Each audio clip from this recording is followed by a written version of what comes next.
four-winged fruit flies. At the top is a normal fruit fly with 2 wings.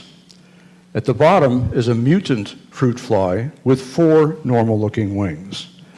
This was produced in a laboratory of a Nobel Prize winner who combined artificially 3 separate mutations in a fruit fly embryo to make this fly. And it's very impressive.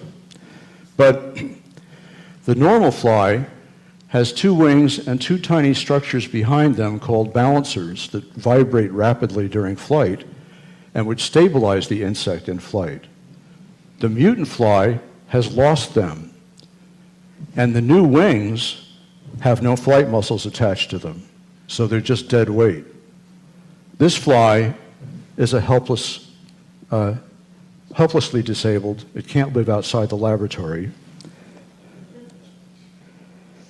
Yet, here's Kenneth Miller, textbook writer, writing in 2008, if we interfere with the genes, as the Nobel Prize-winning scientists did for the four-winged fruit fly, by design or by accident, what might emerge is a fly with an extra set of wings. This led biologists to realize that the recipe for building the animal body is controlled by remarkably few genes, and that by studying small changes in those, they could also show how these genes produce variation, which is the raw material for evolution.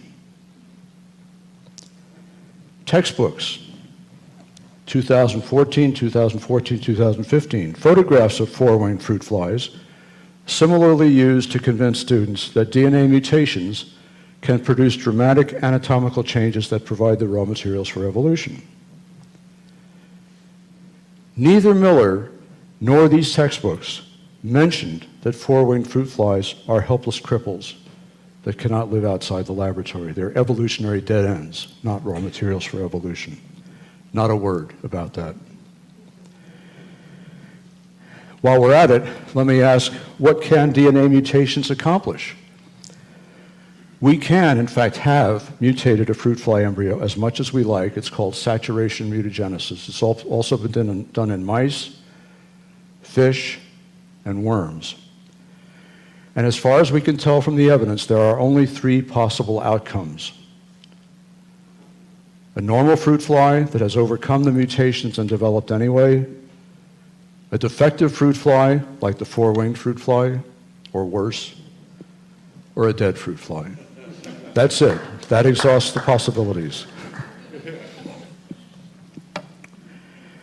So the materialistic claim that accidental mutations and natural selection can explain the origin of new species, organs, and body plants simply does not fit the evidence.